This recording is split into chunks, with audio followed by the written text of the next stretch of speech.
On today's episode, I'm going to take a look at two topics. The first topic, I'm pretty much going to talk about why I'm bullish in the cloud market, why I'm bullish in the semiconductor industry, in software companies, and just the overall tech market.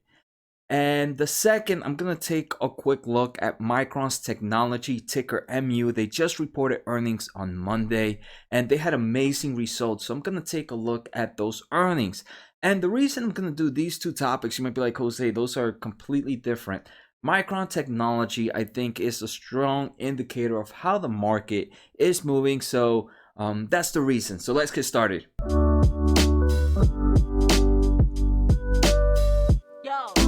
Alright, so first let's start off with Micron technology, and we're going to be jumping in and out between the subjects. And like I said, Micron's technology is a huge indication for me and why I'm still very bullish in these markets.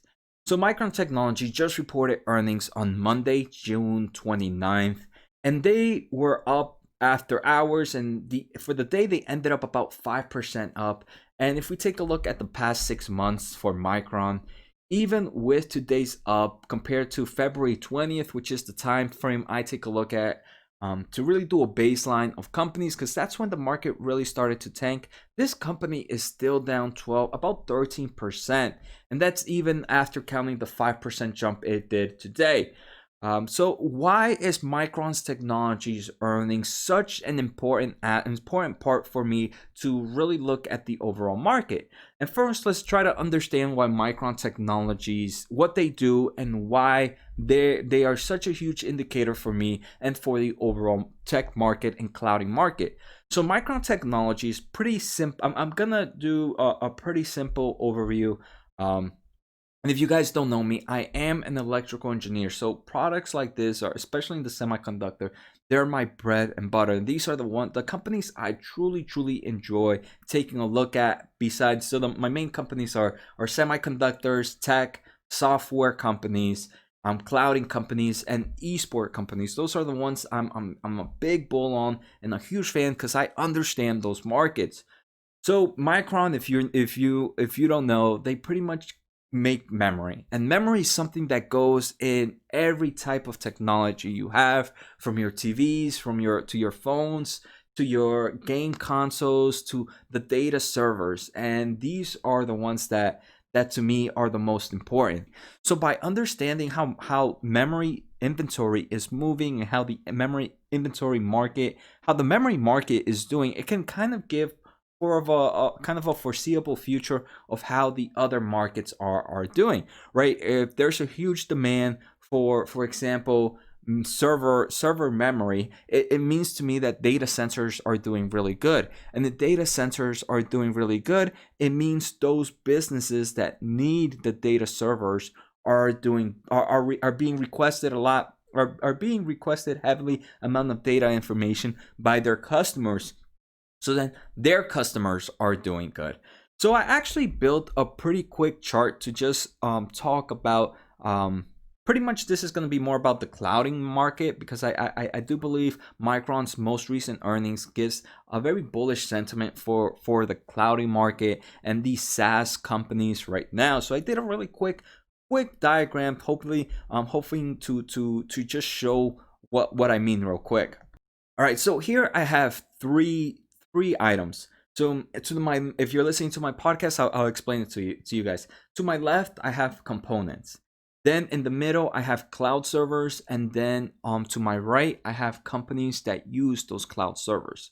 So components, I have companies like Micron Technology, Intel Corporation, Nvidia, AMD.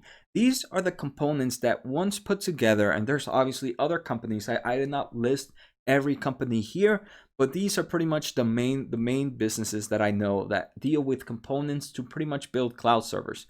So once you put all these items together, you would be able to, obviously there's a lot more, but just for example, these are used to make cloud servers and data centers. And who are the owners of these data centers? These are Microsoft, Amazon, for example, Microsoft Azure, Amazon AWS, Google Cloud, IBM Cloud, Baba Cloud. So these are some of the top players.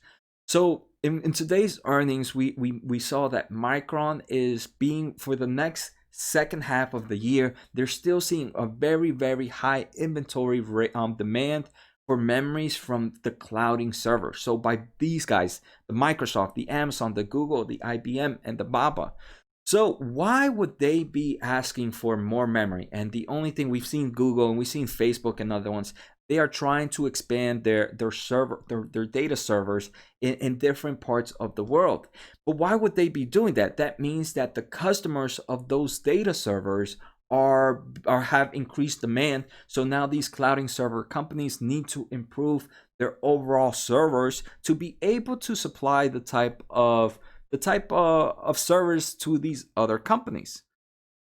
So some of these companies that use these clouding services, these are not exact today. I'm just listing a few that people might know, but I don't really know 100% sure. It's just more for a show of examples to say how these clouding server companies and how these companies work with them. So for example, Netflix, right? All their big catalogs are put into some form of cloud server where some form of customer goes to netflix.com. They're able to watch that, and that's being viewed from a cloud server. So I'm not sure if Netflix uses any of these cloud servers, but it's just a great example to show the type of demand. So now with the more working from home environment, all these companies, for example, YouTube, Fastly, Datadog, Facebook, Shopify, Spotify are just some that would use cloud servers, but I'm not 100% sure if they use those cloud servers that I mentioned. Again, this is more just for example. So if we see a huge increase in demand here in the component side, it means if we trickle down the list, that these companies are requesting those components because they're also seeing an increase. So if we're seeing an increase in cloud servers and data servers, I do believe that Microsoft, Amazon, Google, IBM, and Baba are actually going to show very strong earnings as well. And then if we trickle that down, we got to see the customers that are being used by those cloud servers. And those are all these clouding companies right now. That's all these software companies right now that they don't have the amount of money to pretty much build their own servers. So they kind of rent the servers from these big guys. And so that to me trickles down to tells me that, hey, these are the ones. Obviously, it might not be these companies exactly, but just the overall software business, the overall SaaS companies, the overall clouding companies that are still growing right now, even though people believe that this whole working from home has ended. To me, I believe it is still in the early stages. Even Micron Technology said we're still in the early innings of this whole cloud working from home movement, that they're still seeing huge demands. So that to me is the main reason I'm still bullish in these tech companies and these cloud companies, and that's why I'm invested in all three of these components, right? Like I mentioned, first there were the components, then there were the cloud servers, and then there were the companies that use these cloud servers. And there's a lot of in-betweens, and those in-betweens are also doing good, but I just wanted to do a quick overview of how things work. All right, so now that we know, let's take a look at Micron's earnings. And actually, before we go any further, guys, don't forget to hit the subscribe button, the thumbs up, and the bell. It helps the small channel out so much, and I truly, truly appreciate the support. And if you guys ever want to get in contact with me, feel free to let me know. Post comments on YouTube. I'm also very active on Twitter, and I do have a Discord channel, which is free to anybody that wants to join. There's a lot of great investors there, a lot of great discussions, so feel free to join. Again, this is not a channel that I'm going to recommend any stocks, right? I'm not a professional. I'm not charging you guys for anything. These are just my opinions on the overall market. And like I said, right, I was just talking about some of these companies. Some of these companies might have been overvalued at the moment.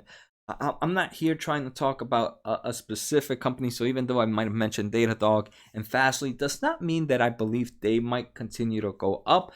Some people might believe they're overvalued at the moment, but just the overall clouding market, I think, is still very entry. So if we can find, if you guys know any companies that might have not seen that big stretch at the moment, feel free to let me know in the comments. Maybe those are the companies that are right now unknown to many investors. So they might be some great gold mines right there. So let me know some that you guys might know, and I'll make sure to share some in my future videos as well as I continue to do my research. All right, so now let's take a look at Micron's earnings. And again, I'm going to continue to talk about how, the types of markets that are going to see a demand growth. And right here, the first thing we're seeing is Micron results suggest a healthy data center and growing gaming demand in the second half still. So they're seeing huge demand by these customers, and I'm happy to see the gaming demand as well. So these are Activisions. This is EA Games. So SE, Tencent, NetEase. So these are companies that I do expect are going to continue to provide great results to investors throughout the year. Another industry, for example, a lot of memory is being used in phones and communication device. And the company's chief business officer of Micron Technology told Barron even the cheapest 5G phone will have double the amount of flash storage and DRAM than a 4G model. So right now they are seeing a huge increased demand in the mobile world as well, the mobile platforms, as phone companies are transforming into their 5G communication phones. Right now, though, it is a little tricky we're going to see it's a little tricky right now in the mobile world, because with the whole COVID-19 happening right now, there's certain industries and there's certain technologies that are not being hit as strong. The mobile world is one of them. People right now are not out there buying phones. So even though there has been a huge demand in memory for phones, Micron Technology believes at the moment that this demand is mainly that these mobile phone companies are expecting demand to increase, so they just want to have their items at hand. But it might be a little riskier, in my opinion, compared to for example the clouding companies and the gaming companies. Another big thing right now, like we mentioned, were the gaming demand. Right now we have the new Xbox coming out, we have the new PlayStation coming out. And for example, Sony and Microsoft, when they make new products, sometimes the software might not be sometimes the software might not be as strong as the hardware demands. So what I mean by that is Sony, Microsoft, they usually make their products, their consoles, a little bit heavier with hardware. And like, for example, they put extra hardware in there. Just as time progresses, the software continues to evolve and will eventually be able to use all that hardware. And remember, right, gaming consoles are in seasons for usually 4 to 5 years. So Sony and Microsoft usually put like extra stuff so they can be able to continue to upgrade even while the product is already out, and they don't have to create a whole new system. So for them, they try to overpower the hardware, even though the software might not be there at the moment, the firmware might not be there at the moment. And eventually, as they continue to progress, they continue to take out new features and improve the overall efficiencies of the gaming. So they are seeing right now with the new consoles coming out, they're seeing a huge demand in the gaming channel as well. So now let's take a look at Micron's most recent earnings. On quarter 3, which was, like I said, reported June 29th, they reported earnings per share of 82 cents, of non-GAAP earnings per share, which actually beat by 6 cents. GAAP earnings per share were 71 cents, which beat by 7 cents. Revenue was $5.4 billion, and that was actually up 13% compared to the same time last year. Micron is a very big company, right? It has a market cap of about 57 billion. So to actually be seeing revenue growth of over double digits is always very impressive to see. Some more headlines on Micron's earnings. Even though the whole pandemic was going on, for quarter 3, the company's fabrication and assembly sites remained at full production despite the pandemic. They did see a huge increase of DRAM revenue, was up 16% quarter to quarter and 6% year to year. They also see, so again, if you're new to Micron pretty much breaks down its revenue into two products, DRAM and NAND. We see that both those products, DRAM is up 16% quarter to quarter and 6% year to year. And then we see NAND revenue was up 10% on the quarter and over 50% on the year. So it's pretty impressive. And one of the main reasons Micron Technology is up this recent quarter was not only because they did beat earnings per share, but for quarter 4, they expect it to be even better. For quarter 4, they reported revenue of $5.7 to $6.2 billion in revenue, when the overall analysts were expecting somewhere around $5.5 billion. So we can see it's crazy. Analysts were expecting $5.5 billion, And that's after all these uptrend and all these constant, right, analysts. And the analyst numbers are not a still number. Day by day, analysts keep updating their numbers. So even after all those updates, Micron says that, hey, even though you guys probably upticked us of what we were going to make in quarter 4, this is really what we expect. And it was still higher after all those updates, which that to me is very bullish. And that is why we see a lot of these companies. We saw AMD stock was up today. AMD was up 4%. Nvidia was another one up 3%. Intel Corporation, I want to say, was up 2.6%. And we can see a lot of the cloud companies. Datadog was up 4%. We saw Fastly up 9%. Ping was up 2%. Microsoft was up 2.5%. So we can see the strong earnings result from Micron, and that's why I did that earlier video earlier this week to say this is an earnings that I am very interested to watch because it kind of gives an overview of the market. So now let's take a look at Micron's valuation real quick, and here we can see Micron, in my opinion, is, if we take a look at forward PE ratio, the forward PE ratio for 2021 for Micron is as low as 11.33. I do believe that Micron right now might be a bit undervalued.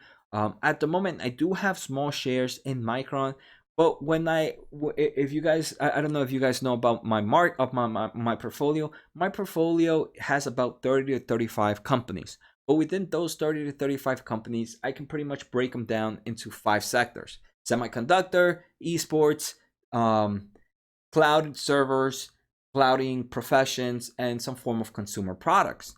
And even though I have 35, I break them down into, those are the only 5 sectors I'm in, 5 or 6 sectors I'm in.